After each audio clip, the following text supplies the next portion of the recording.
O Senhor esteja convosco. Proclamação do Evangelho de Jesus Cristo segundo Mateus. Tendo Jesus descido do monte, numerosas multidões o seguiam.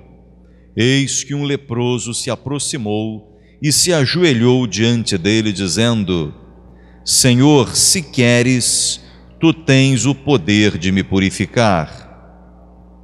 Jesus estendeu a mão, tocou nele e disse: Eu quero, fica limpo. No mesmo instante, o homem ficou curado da lepra. Então Jesus lhe disse: Olha, não digas nada a ninguém, mas vai mostrar-te ao sacerdote e faze a oferta que Moisés ordenou, para servir de testemunho para eles. Palavra da salvação.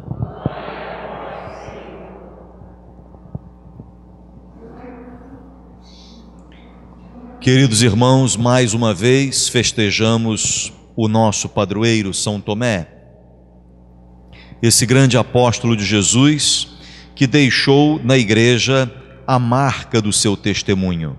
Quis e conseguiu ser fiel àquele que um dia o chamou. No Evangelho de hoje, nós temos dois verbos que podem fazer muito bem a nossa meditação de hoje: o verbo querer e o verbo poder. O doente, leproso, chega para Jesus e diz: se você quer, você pode me curar. Vejam, ele tinha uma certeza e uma dúvida. Ele tinha certeza no poder de Jesus, mas ele tinha dúvida se Jesus queria ou não. Ele fez um grande ato de fé quando disse isso para Jesus: se queres, podes curar-me. Ora, nós sabemos que Jesus andou pelo mundo fazendo bem, entendeu que o seu papel na comunidade que Deus lhe deu era o papel de somar, de fazer as pessoas felizes. E é interessante que 2000 anos se passaram e ele continua fazendo a mesma coisa. Quer nos fazer felizes, não faz isso por espetáculo. Vocês viram no Evangelho? Depois que o leproso ficou curado, Jesus diz: não conta isso para ninguém. É interessante que hoje parece que em algumas das nossas igrejas acontece o contrário. Uma pessoa fica curada, aí tem que vir aqui à frente para dar o testemunho. Foi justamente o contrário disso que Jesus pediu. Ele pediu que não se dissesse para ninguém, que não se espalhassem os milagres, por um motivo muito simples, mas muito importante. A nossa fé não é uma fé de milagres. A nossa fé é uma fé de coerência e correspondência com o Evangelho. Jesus não veio ao mundo para fazer milagres. Ele veio ao mundo para ensinar os seres humanos a viverem como irmãos. Esse é o objetivo de nosso Senhor aqui. Nós também queremos, muitas vezes, coisas que nós não podemos. Padre Antônio Vieira, comentando esse trecho do Evangelho, ele diz que um querer que não pode é um querer fraco, e um poder que não quer é um poder egoísta. Ora, nós não podemos tudo, mas é interessante que as pessoas dizem: faz mais quem quer do que quem pode. Às vezes quem pode, mas não quer, não adianta nada. Mas quem quer e não pode, pode ser que crie condições para poder. Irmãos, o que Jesus nos deixou foi a força do ideal daqueles que querem marcar a sua presença na sociedade fazendo bem. Vejam, na última ceia, e São Tomé estava presente, né? Jesus diz: eu vos dou um mandamento novo, eu vos deixo o meu mandamento, amai-vos uns aos outros. Depois repete a mesma coisa: como eu vos amei, amai-vos uns aos outros. E repete mais uma vez: nisto todos conhecerão que vós sois meus discípulos, se vos amardes uns aos outros. Quando nós queremos colocar esse mandamento em prática, nosso Senhor vem em nosso favor com a sua força. Se nós vamos com o nosso querer, Ele vem ao nosso encontro com o seu poder. E nós começamos a realizar aquilo que Ele quer que nós façamos na nossa vida. As nossas igrejas, não digo nos dias de semana, mas nos domingos, geralmente estão cheias, né, compostas, e assim pelo mundo inteiro a liturgia é celebrada, e é muito bom que seja assim. E queira Deus que mais irmãos nossos venham para rezar conosco.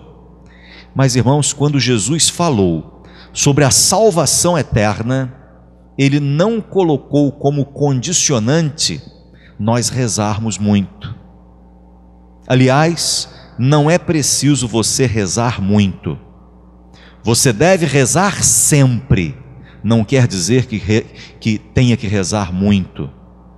Eu me lembro de uma senhora numa terra de missão, onde eu estive. Sabem que eu estive em Portugal mais de 15 anos, né? Lá em Portugal, ela dizia: padre, e dizia com orgulho, eu rezo 18 terços por dia. Mas depois o filho dela comentava dizendo assim: ela reza mesmo, mas quando meu pai chega cansado do trabalho, não tem comida pronta, a gente em casa passa a mão em cima dos móveis, é só poeira, ela não limpa a casa, não faz as obrigações de casa. Essa oração leva para o céu? Quando Jesus fala do céu e do inferno, Ele diz: vinde, benditos de meu Pai, porque eu tive fome e me destes de comer, tive sede e me destes de beber, estava nu e me vestiste, preso e me visitaste, doente e me cuidaste. Ele não diz: vinde, benditos de meu Pai, porque rezaste 20 terços, 40 terços por dia. Não, não é isso. Religião é coisa muito séria. Religião não se engaiola dentro das paredes de uma igreja. Religião, ela tem que ser alimentada aqui dentro da igreja, mas ela tem que ser vivida do lado de fora. Portanto, irmãos, vamos ficar firmes nessa fé que nosso Senhor nos deu e que o nosso querer esteja ligado ao poder que nosso Senhor nos dá. Ele nos dá esse poder de nós sermos bons, de nós perseverarmos no bem, para que a nossa religião não seja uma máscara, não é? A religião não pode ser uma farsa, a religião tem que ser uma verdade, e para ela ser uma verdade, você tem que marcar a sua presença religiosa lá onde você estiver. Vocês querem ver um lugarzinho complicado da gente ser católico? É dentro de casa. Pensem bem. Dentro de casa, onde às vezes tem lá aquela pessoinha que é seu marido, é sua esposa, é seu filho, é um sobrinho, às vezes é seu pai ou sua mãe, que por ver você lendo a Bíblia ou com o terço na mão, vai fazer dali ocasião de deboche, de zombaria, não é? Ou então vai ficar calado e zangado porque acha que você não devia viver a fé. Um lugar complicado para ser cristão, às vezes, é dentro das nossas casas. E como dentro de casa dar testemunho do Evangelho? Porque tem gente também que faz errado. Já me aconteceu daquela senhora vir falar comigo: padre, o meu marido não vai à igreja, ele não gosta de santo, não gosta de padre, tem ódio de missa, mas eu desde 6:30 da manhã eu ligo a televisão na Canção Nova e ponho bem alto, porque ele tem que escutar. Quer dizer, o homem já tem ódio de santo, de padre, de missa. E a mulher ainda perturba a cabeça dele, enfiando religião para dentro dele o dia inteiro. Isso vai resolver? Não, ele vai ficar pior ainda, né? E quando dentro de casa o que se dá é um contra-testemunho da fé, aí pior ainda, né? Ano passado eu fui pregar uma novena de São Sebastião no Recife. Cheguei lá, a casa paroquial assim do lado da igreja, eu falei com o padre. Eu disse: padre, tem uma senhora que está desde manhã. É a dona fulana. Eu disse: olha, que bonito, né? Vem rezar na igreja. Aí ele riu. Aí me contou a história da dona fulana. A dona fulana vai todos os dias para a igreja. Se tem 3 missas, ela fica nas 4. Impressionante. E então, um dia o padre encontrou com o marido dela na rua. Foi fazer um serviço qualquer de correio ou de banco, encontrou com o marido dela. Eu disse: senhor fulano, então a sua esposa está todos os dias na igreja e o senhor e os seus filhos nunca aparecem lá? E o senhor disse para ele: padre, eu tenho que agradecer o senhor o tempo que o senhor fica com a minha mulher lá na igreja, porque lá na igreja ela é uma santa, mas dentro de casa ela é uma cobra, padre. É só veneno de manhã até a noite, padre. O senhor bota mais missa lá, que é para ela ficar mais tempo lá.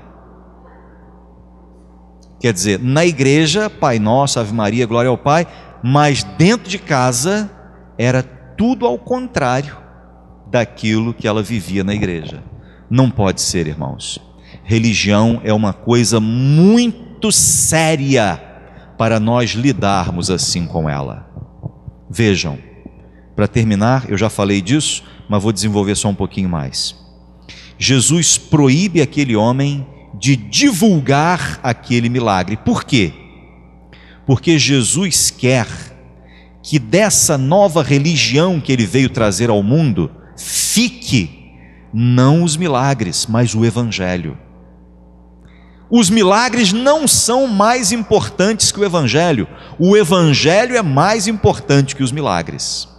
Numa paróquia aqui da Penha, eu fui celebrar há uns meses atrás uma cerimônia que chamam lá de Hora da Graça, e ali falava justamente sobre o amor fraterno. E aquelas pessoas que vão ali para receber graças, não é bem para aprender o Evangelho, é para receber graças. O próprio nome diz, Hora da Graça. As pessoas ali, uma pessoa que estava assim do lado, quando eu falei que nós tínhamos que amar os inimigos, aquela lá, eu assim, a gente de vez em quando dá uns rabos de olho, né? Com um rabo de olho eu vi, ela estava disposta a receber graças na igreja, veio fazer pedidos, mas o Evangelho não lhe interessava para nada. Isso é um mandamento de Jesus: amai os vossos inimigos. A gente tem que ter muito cuidado com isso, porque nós vivemos, não é em todos os lugares, mas em alguns lugares onde se vive a fé cristã, nós vivemos um certo clientelismo religioso. Pessoas que vêm para a igreja só para conseguir graças. Então ela vem aqui e faz uma promessa, que ouviu dizer que São Tomé é muito milagroso, aí vem, faz uma promessa aqui, se não consegue aqui, vai para a igreja do lado. Se não consegue na igreja do lado, vai para a igreja universal. Se não consegue, vai para a Assembleia de Deus. Se não consegue lá, vai para o terreiro. Se não consegue, e fica assim dando voltas e voltas, enquanto seria mais fácil, mais bonito e mais completo que essa pessoa soubesse, e olha, irmãos, isso é para todos nós, que essa pessoa soubesse se entregar nas mãos de Deus. Ou nós não dizemos: seja feita a vossa vontade, assim na terra como nos céus. A nossa igreja não é uma igreja de fazer milagres. A nossa igreja é uma igreja de pregar o Evangelho. Poucos dias fui visitar uma senhora no Hospital do Câncer, muito católica, lá do Largo do Machado, e eu dizendo para ela: olha, vamos rezar para a senhora ficar curada. E ela dizendo assim: que é isso, padre? A gente tem que rezar para a vontade de Deus se fazer na vida da gente. Não é para eu ficar curada, não. Eu tenho 60 e tal, 70 e tal anos. Qualquer dia desses eu vou ter que morrer mesmo. Então, se for agora, eu quero ir para junto de Deus. Eu não quero que Deus se incomode de ficar fazendo milagre para mim, não. Que maravilha, não é? Como que existe fé verdadeira.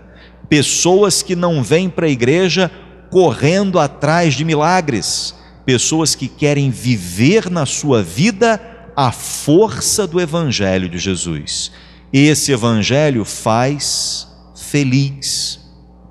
E às vezes um milagre pode não fazer uma pessoa feliz. Também é verdade que Jesus diz: pedi e recebereis, procurai e achareis, batei e a porta se abrirá.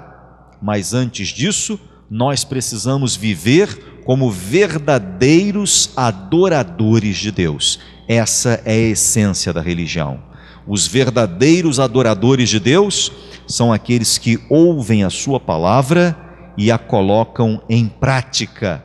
Então, irmãos, São Tomé pagou essa verdade com o preço do seu sangue. Foi assassinado por causa disso. Ele não pediu a Deus milagres. Olha, me livra disso, eu não quero morrer agora, não, estou muito novo. Não, assumiu a força daquilo que ele sempre pregou, que ele escutou de Jesus e transmitiu, e entregou a sua vida para que o Evangelho fosse, como está hoje, a todos os cantos do mundo. Que Ele nos ajude, nós termos coragem também para vivermos da nossa vida o Evangelho que nosso Senhor nos deixou como tesouro maior da nossa vida da fé.